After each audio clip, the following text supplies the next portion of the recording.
Hi there, I'm Chloe. On my birthday, my sister brought a cake that said biggest disappointment and everyone laughed like it was just a joke. But behind the smiles there were years of secrets.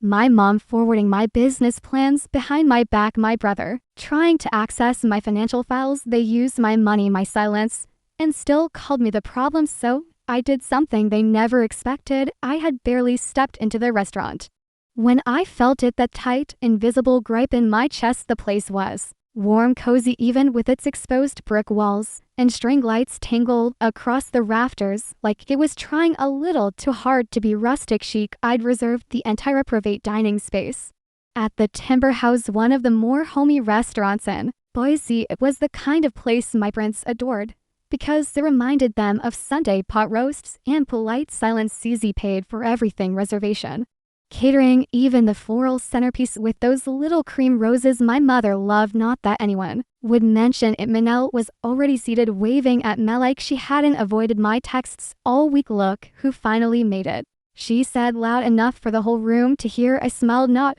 because it was funny, but because I'd gotten good at smiling when things weren't. I hadn't seen the rest of them in over a year. This dinner was my way of trying again, something I promised myself I wouldn't do anymore. Cairo looked up from his phone long enough to say happy birthday, sis, before going back to scrolling. Judel, my mother, was adjusting her scarf and barely glanced in my direction. Oh good, you're here. We were just about to order. Classic. We made it through the appetizers with forced small talk. Cairo complained about rent, Manel talked about her brand, and my dad, Grant, stayed mostly silent, sipping ginger ale like it was bourbon. Then the lights dimmed. It was early evening, just past 6:30. A soft clap started near the kitchen door. I turned, expecting the cake I'd carefully chosen to be rolled out to tears. White buttercream, gold foil edges, happy 36th, Chloe written in script. But that's not what came through the door. Instead, Manel stood behind a server, grinning, white, holding a cake I'd never seen before. It was single tiered, bold pink frosting, and in bright white lettering across the top.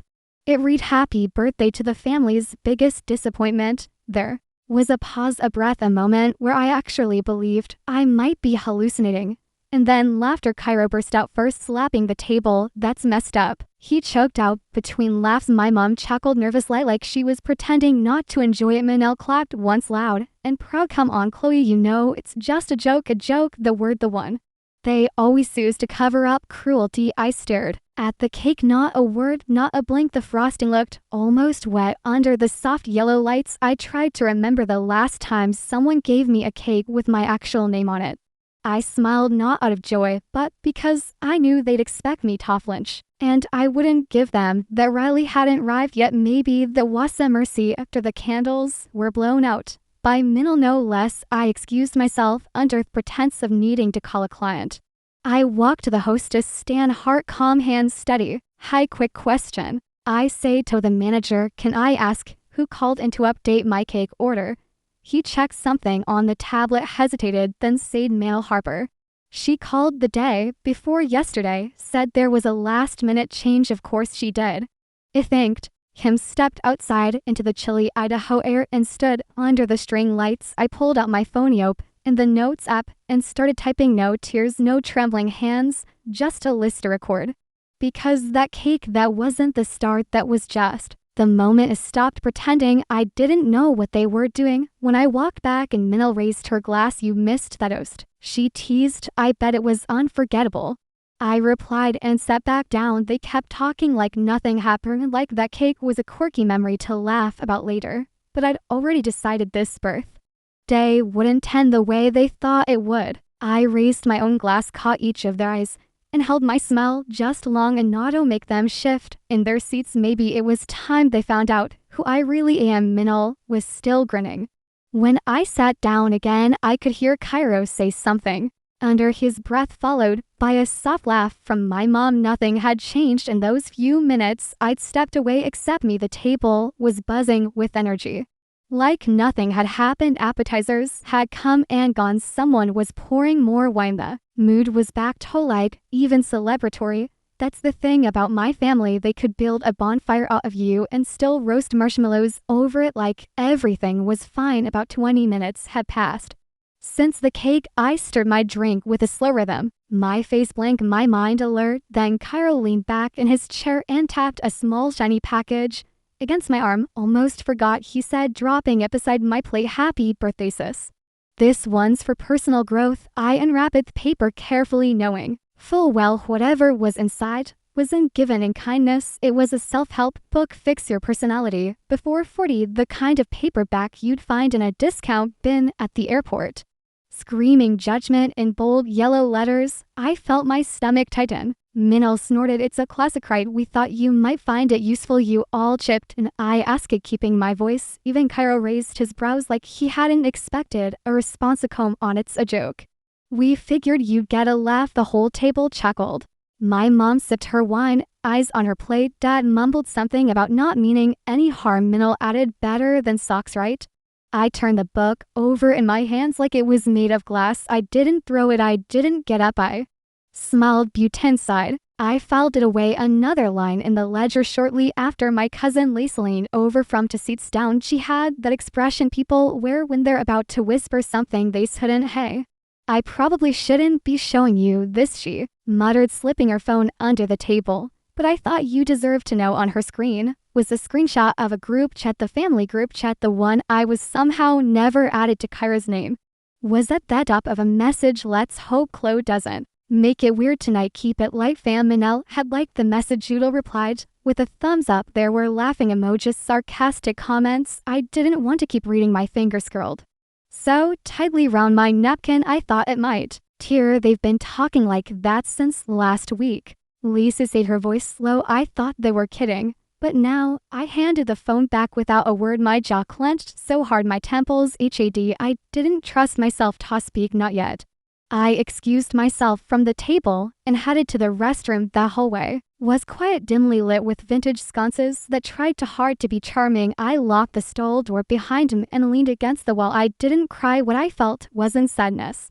It was a kind of mental dislocation, like the ground had been shifting beneath me slowly for years, and I just now noted Chetty was standing in quicksand. I thought of the year I turned 16 and no one showed up to my party because Cairo had planned a camping trip for the same weekend and took half the family with him. I thought of Minal giving a toast at her graduation dinner, thanking everyone except the one who always made everything about herself. I thought of my mother's eyes when I got promoted, like I'd done something that made her look small. By the time I stepped back into the dining room, the dishes were being cleared. The energy had shifted again, lighter somehow, like they'd reset the tone in my absence. I watched them laugh, watched Cairo make some over-the-top joke that got more attention than it deserved, watched Mimum fuss over the tip like she hadn't spent the whole night saying nothing. I said nothing to, but I didn't feel like any of them anymore. I felt like a stranger who just happened to know all their secrets. It was then sitting silently. My smile practiced my glass and touch. Thought he started planning how to leave this version of my life behind.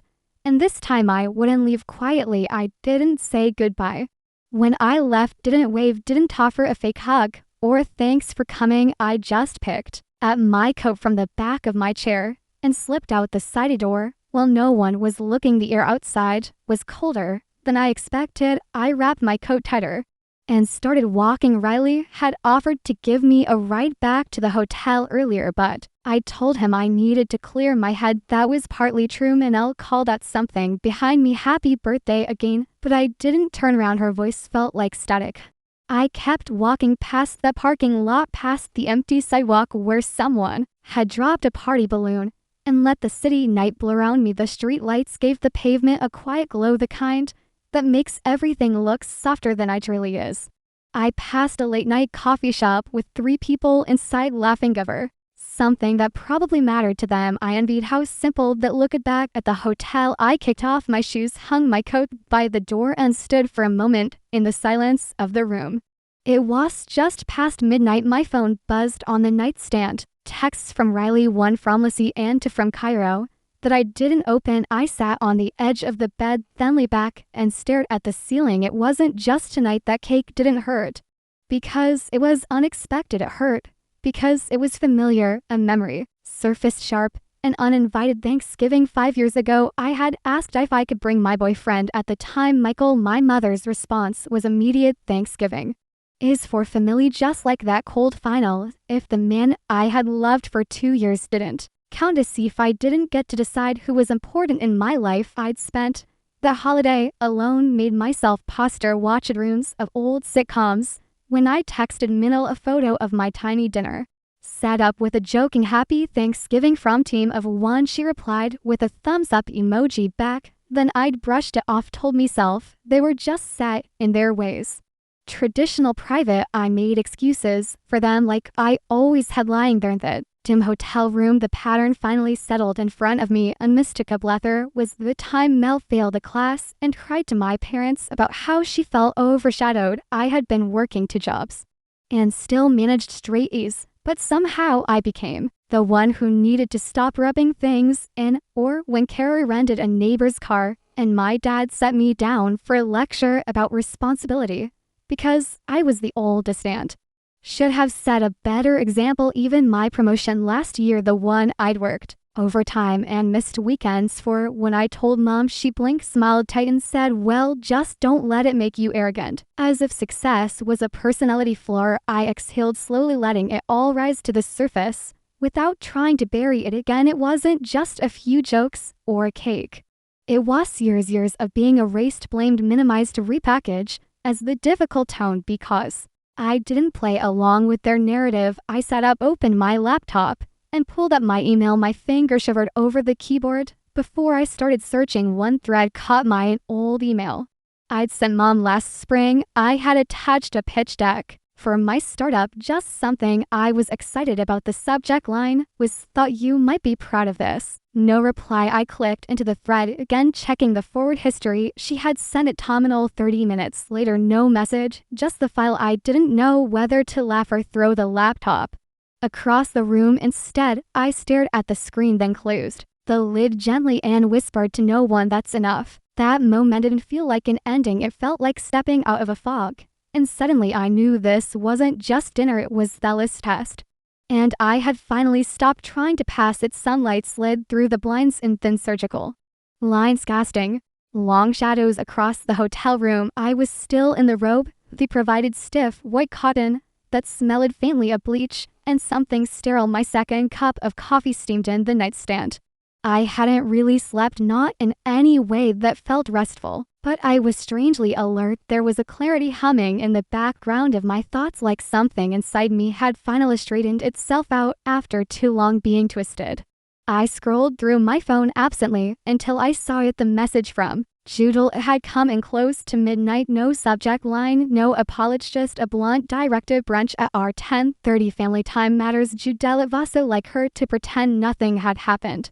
No mention of dinner the night before, no acknowledgement of the way things had unraveled, not even a breadcrumb of self-awareness. She treated emotion like it was a weakness, hers to avoid, mine to mock. I showed up late on purpose, 15 minutes behind schedule, just to signal that I wasn't in the mood to perform. When I stepped into the backyard, the scene was perfectly curated, like something out of a painfully aspirational lifestyle blog. A handmade table runner stretched the length of reclaimed wood table, ceramic dishes, and mismatched pastels were artfully arranged. A picture of fresh squeezed orange juice sat beside a platter of fruit that looked too symmetrical to be random. The air smelled like toasted sourdough and tension. Minil was the first to greet me. She opened her arms like we hadn't exchanged cold, pointed words through strained smiles just the night before. "There she is," she said too brightly. "We were starting to think you'd gone back to Seattle early." Her voice was syrupy, almost clang. I forged a thin smile and stepped forward. Cairo barely looked up from his phone, offering only the kind of nod you give to a stranger you vaguely recognize. Judel smiled to a tight expression that didn't reach her eyes. "You look trudge low," she said smoothly. "Are you all right?" "I'm fine." I slid into the last bench seat, wedged between Riley and my mother. Of course, was the only one left. Grant sat at the far end of the table, hunched over his plate. He muttered a low grunt of acknowledgement, but kept his eyes down, chewing like he Wanted tobe anywhere else. Plates were passed round, slices of quiche, tiny jars of jam, rosemary potatoes ranged with performative effort. Conversation floated above the table. Like perfume, fragrant but empty. Minna launched into a detailed account of her podcast's upcoming launch. Cairo made a vague compliment about his boss being completely toxic, like a total control freak. My mother smiled and nodded in all the right places. I didn't say much. I didn't need to. I'd learned by now the Tana thing I said could be twisted, so I kept my words tucked behind my teeth and waited. During a quiet moment, Riley leaned in, his voice just above a whisper. I saw your update about the mentorship fund. That's huge, Chloe. Seriously, I turned to him, surprised. Before I could even say thank you, Judelle let out a brittle laugh. Chloe's always had great ideas, she said. Execution, though, that's where things got tricky. Manel giggled into her mimosa, like they were sharing some charming inside joke. She's getting bitter, added slowly. The sound of her glass clinking against her irritated me more than I wanted to admit. My fork paused mid-cut through the quiche. I glanced at them, then at Riley. His expression changed. He turned toward my mother. His voice was soft but it cut clean. That's not funny. Judelle blinked. Excuse me, you heard me. Riley said you invited her here just to say that. A silence fell over the table like a drop curtain. Cairo looked up, coughed once, then quickly glanced away. Minna froze mid-sip, her eyes wide behind her sunglasses. Even Grant paused his chewingy look at Riley and he didn't look away from Judelle. He just held her gaze firm, steady, unapologetic. That meant more than he probably realized. I folded my napkin slowly and set it beside my plate. You know what's wild? I said, my voice level. How reliable. This family is always ready to turn a joke into a weapon, but never ready to sit with the truth. No one said a word. You don't have to like me, I went on. You don't have to respect what I've done. But what you're not going to do is insult me, dress it up in laughter and call it love. Minel opened her mouth as if to say something, then thought better of it and shut it again. Evan, she knew better this time. I let my eyes move across the table, one face at a time. I'm not the version of me you still think you can control, the one who stay quiet just to keep things easy. If you still believe I'll sit here and swallow this, try me. I pushed my chair back slowly. Riley stood up to without needing to be asked. That solidarity hit low in my chest. Judelle scoffed. Chloe, don't be so dramatic. I'm not being dramatic, I said, my voice sharp. But come, I'm being precise. There's a difference. And then I turned, walking toward the house with Riley beside me. We didn't speak.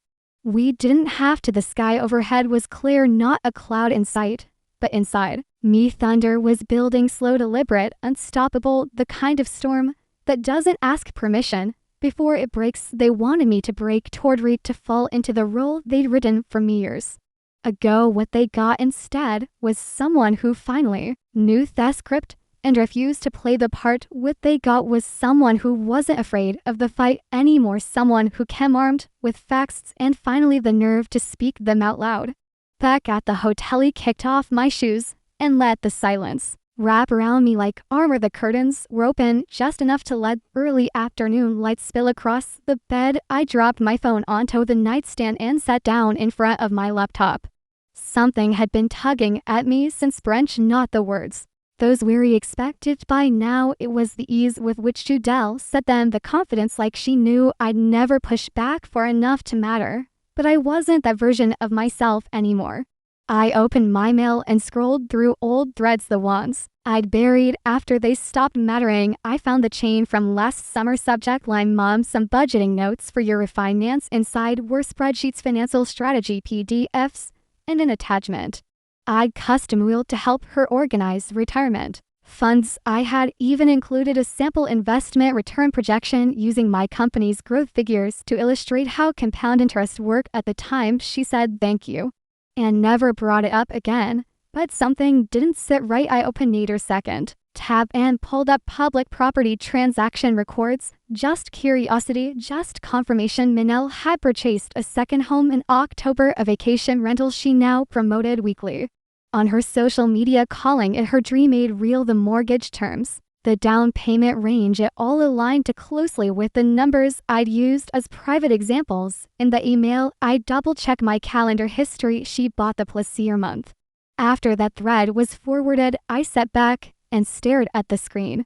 Heart steady but cold, So that's Wathis was a family who smelled at your sacrifice, then copied your math and called it manifesting. By early evening, I was pulling into the driveway of my parents' house. Again, there was another casual dinner planned. Nothing fancy, just leftovers from brunch. And around O'Flay's all move on smiles, I walked in with Riley beside me and my back straight at the table Minna was talking about renovations. And Cairo was in the middle of retelling a story no one asked, for I waited until plates had been passed and silence fell naturally. Quick thought. I said, letting my tone stay light. It ended funny how my company's trajectory lined up perfectly with the timing of her certain beach house purchase. Minna blinked. What? I tilted my head. You know, the one with the down payment that looked awfully similar to the structure I laid out in Mom's budget doc last year. Cairo glanced at her, then at me. Judah let out a short breath through her nose. We're a family. Families share things. No, I said, turning to her. You collect things, you distribute them when it suits you, and then you wrap it all in a bow labeled concern. Minna shifted in her seat. I didn't ask her to, but you used it. I interrupted gently. Didn't you? No response, just her jaw tightening. I looked at Judah. Let me be clear, I no longer give permission for any of my personal, financial, or professional information to be shared verbally, digitally, indirectly. It happens again, I will treat it as a breach and I will respond accordingly. That's a bit extreme, don't you think? She replied, trying to laugh like this was all dramatic performance. It's not extreme. I said, it's overdue. Crow put down his fork. Whoa, so now you're threatening legal stuff over dinner? I'm not threatening, I said without blinking. I'm promising.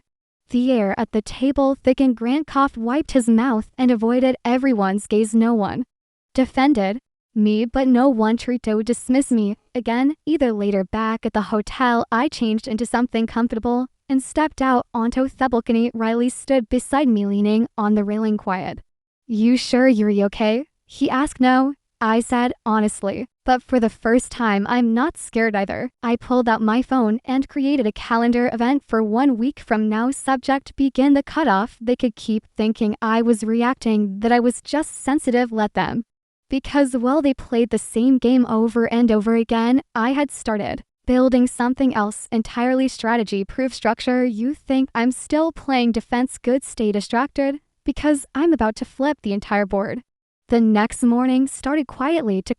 I was at a cafe near the hotel sipping an oversteeped chamomile and answering a few emails when the notification came in. A simple ping from my security app. Unauthorized login attempt blocked. Shared folder access denied. Location: Boise, Idaho. I blinked at the screen. That folder hadn't been touched in months except by me. It held personal development notes, old drafts of pitch decks, and a few planning spreadsheets I'd shared only once with my mother for family budget guidance. I called my assistant Jess and asked her to trace the IP. She got back to me in 20 minutes. I don't want to overstep, but it was Cairo. He used the forwarded link from your mom's email. Looks like he tried to access the budget projections file. Same one you sent her last year. I didn't speak, didn't need to. Jess continued. Want me to log the chain? We can prepare a response if you'd like. Yes, I said, log everything. I'll take it from her. I hung up and walked the 2 blocks back to the hotel. The leaves crunched under my boots like dry bones. I knew what I had to do now, not next week, not with one more warning right now. Later the evening, we were all gathered again, this time at Manel's place. She had tried to soften the atmosphere with candles and background, just like ambience could erase everything we hadn't said. I walked in with my tote bag and took my seat. No smiles, no prudence. Dinner was halfway served when I placed a small envelope in the center of the table. Nobody touched it. I opened it forth and pulled out the printed pages and laid each one down one by one. Access logs, forward trails, IP addresses, device IDs. This one's from Cairo's laptop, he said calmly, tapping the page. This is the link Mom forwarded. And here Minna lacks the file last Wednesday. Same spreadsheet, same data. Minel's face went pale. Cairo shifted in his chair, reaching for his glass. Judelle opened her mouth. Now Chloe, let's not make this a courtroom. I cut her off. Not loud, but yours are clear. This isn't a courtroom. This is me finally showing my work. The silence was suffocating. You used my data. I continued my work, my trust, without consent. And then you sat across from me and asked if I was okay. Like You hadn't already crossed the line, Minel snapped. We do you always make everything about betrayal? It's family. I stared at her. Steady. Family doesn't mean immunity, Carol muttered. It was just information. Exactly, I said. Mine. No shouting, no slamming doors, just clarity. They weren't shocked at the facts. I could tell they were shocked. I dared to say them aloud. I stood up, pulled my phone from my bag, and typed out a quick message to attorney. Subject: go live. Move the release up. Full file. Forbes first. I didn't need their attention anymore. I already had the world's. Riley stood as I walked out. No one followed. No one called my name. Back in the hotel, I opened my laptop, clicked on the embargoed link Jess had prepped, and watched as the article went live. Thiesland investor who funded her family and walked away. My name was there along with the documents. Blurred names, but real data. Every piece of proof I'd hesitated to show for years. The screenshots, the email chains, the payment histories, anonymous donations, quiet interventions, and now. They were visible. Riley sat beside me, his hand resting gently on my back. You okay? He asked again. No, I said, staring at the screen. But I'm done shielding them. The email pings started rolling in. First a journalist, then a friend I hadn't heard from in months, then to more alerts from platforms where the article had been reposted. They wanted silence. They got the spotlight, and I hadn't even started speaking yet. I woke up to my phone buzzing, nonstop texts, mentions from people I hadn't spoken to since college, and a string of screenshots sent from 3 different friends. Hey, is this about you? Your sister's going off on Instagram. Girl, you need to see this. I sat up, pulled my laptop onto my knees, and opened Instagram. Minel had posted a carousel 10 photos. The first was a candid of her wiping tears from her eyes, another of us as kids on the lake dock, and one strategically placed of a crumpled shirt with the word disappointment just barely visible in the background. Her caption read, some people can't handle being called out, so they burn the house down instead. I've always loved my sister, even when she didn't make it easy. This year's been hard for all of us. I just hope she finds peace. We still family even when it's complicated. Comments rolled in like a tide. She's being petty. Minel, stay strong. This makes me sick. Sisters should have each other's backs. You're better than this drama. And then below one of the photos, didn't she fund your business? Like quietly. That one had no reply. Not yet. I didn't flinch. I didn't panic. I opened my receipts folder instead. Across the hotel room, Riley looked up from his coffee. Is it bad? It's expected. I say, Dan, it's about to get clarified. I took a breath and opened Twitter at Chloe Harper. Since we're talking about fairness, attached the original contract I drafted for my parents. Redderman attached screenshots of mentorship fund distributions for minority tech founder. Sadich ADM from Minel Harper 6 months ago. Hey, I send you my tax info. Can you help me cover the deposit? Quietly. Caption: not everyone cries. Some of us build, some of us protect. Quietly until quiet stops working. I pressed post, then I sat back. Within 20 minutes, it started. A female tech entrepreneur reposted it, adding, not every black sheep is lost. Some were just done with wolves and sweaters. A podcaster I once turned down for an interview quoted it. Remember, people who weaponize vulnerability are still weaponizing. Then Minel posted a story. Her eyes red, her tone soft, rehearsed. I never meant to hurt Chloe. She's always been so intense. This article, these tweets, it feels like revenge. And I don't know what he did to deserve that. I watched it without sound the second time, just her expressions, just the practiced pauses. I didn't comment, didn't share. I didn't need to. Kyra tried to join the damage control party with a cryptic tweet. Family imperfect. That doesn't mean it belongs in the headlines. He contritiated so hard someone made a meme out of it. When your family screws up and blames the sun for shining on it, Judella stayed silent. That was her tell. Always have been. Later that night, Riley turned to me while we sat side by side on the balcony. The city buzzed beneath us, unaware it was hosting the quietest war we'd ever fought.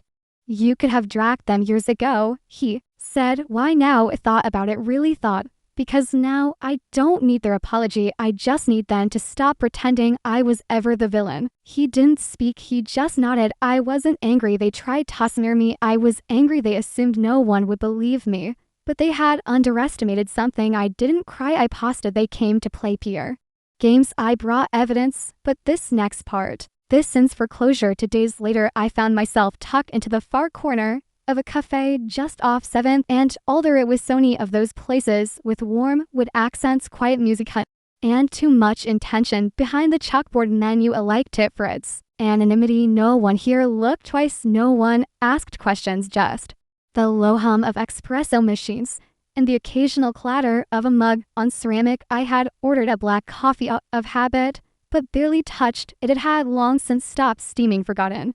Beside my phone, Riley had stepped outside to take a call. Pacing near the window, I could see Hazel, who had bowed, one hand tucked into the pocket of his coat alone. I unlocked my phone and instinctively opened my social feed, just passing time. I told myself, just noise, but then it hit him like a cold slap. The familiar curve of Minel's face on the screen, perfectly angled, perfectly lit from it against a washed-out pastel backdrop that screamed healing vibes. I knew the look, I knew the game.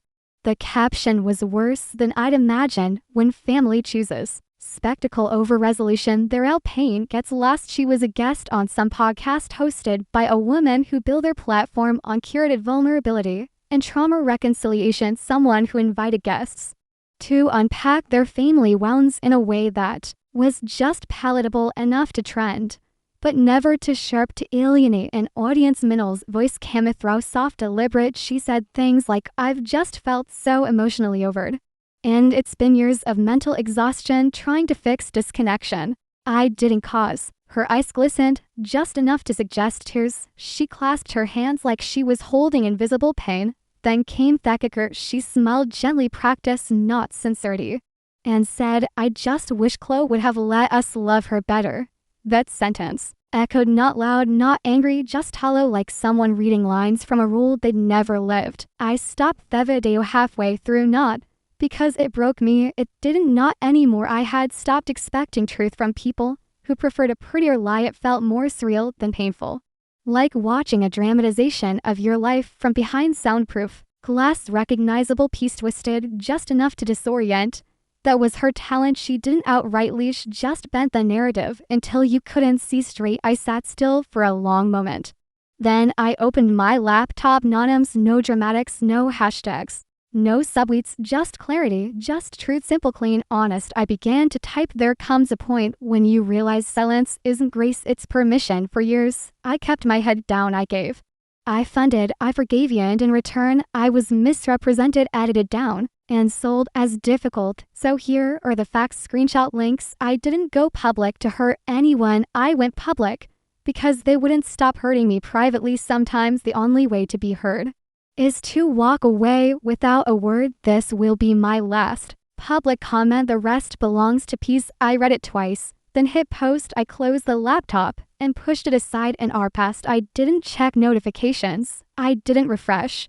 I just sat there watching people come and go through the cafe windows, each one absorbed in their own timelines, their own burdens. Riley came back and phone tucked away. He didn't say anything at first, just slid into the booth and studied me like he was waiting to ask if I was okay. I nodded once. That was enough for now. Later that afternoon, back at the hotel, he handed me his phone. Without a word, the screen showed a message, long, choppy, full of emotional whiplash. It was from Judel. She hadn't messaged me directly, of course.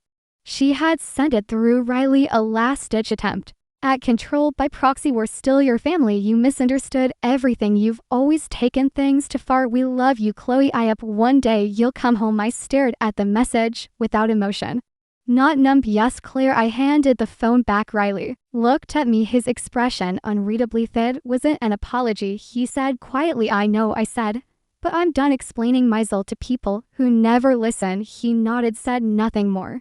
That silence, it felt like the safest space I had in years. The evening, I booked a one-way ticket back to Seattle. No big announcement, no explanation, just a quiet exit, the way I should have left years ago, before closing my laptop for the night.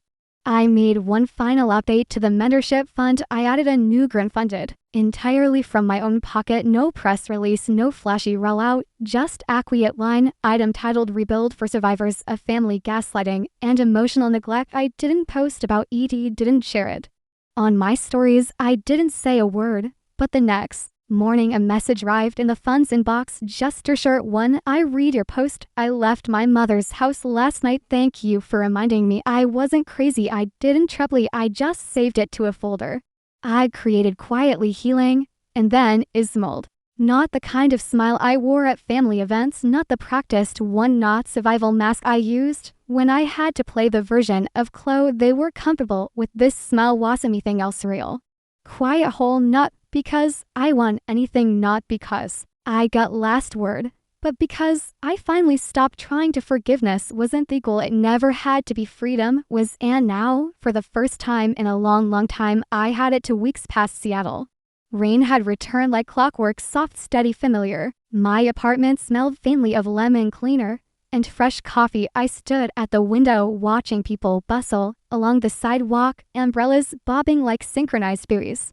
I hadn't spoken to anyone from Boise since the article dropped. Not a call, not even a veiled comment. But silence didn't mean stillness. Minel's name quietly disappeared from two brand campaigns she'd hyped just weeks before. Ian podcast host parted ways with her, citing a need for alignment with ethical storytelling. She'd deleted 3 of her recent posts. Cairo's keynote at the Denver Tech Summit was replaced with a speaker from a diversity-led startup I heard through someone in my network that the event didn't want controversial Emily baggage distracting from the work, and Judel. She never responded publicly, but mutual friends stopped tagging her in things. I noticed a few of her acquaintances began following me instead. Quiet moves, quiet exits.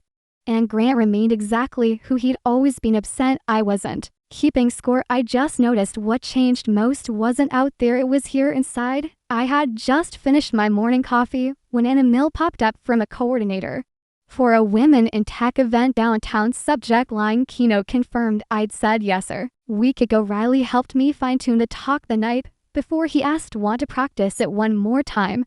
I shook my head. No, I know exactly what I need to say. The event hall buzzed with energy. Dozens of women mentors, young founders. A nervous energy floated in the air, that kind I used to get tangled in. Not today. When I stepped onto the stage, I didn't fumble.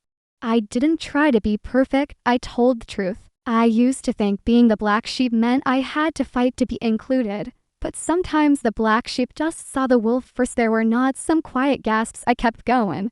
You don't need to be believed to be valid. You don't need to be loved to be worthy, and you definitely don't need to explain your boundaries to people committed to crossing them. The applause at the end wasn't thunderous. It was rising, real, grounded. I didn't cry, but something in me exhaled deep and whole. Later that evening, back home, I opened a drawer I hadn't touched in a long time. Inside, waste birthday invitation, the one I'd torn in half before printing it again out of guilt. Next to it was a printed copy of Forbes piece folded gently. I added one more thing, a photo someone had taken of me on stage the afternoon. I didn't save them out of nostalgia. I saved them to remind myself that growth wasn't always pretty, but it was mine. A few hours later, a new message arrived. No subject line, just this your story. Gavin, the push I needed. I walked out of my dad's house today. Thank you. I read it twice, then typed back you're welcome me loudly. No signature, no need. I closed the app, grabbed my coat,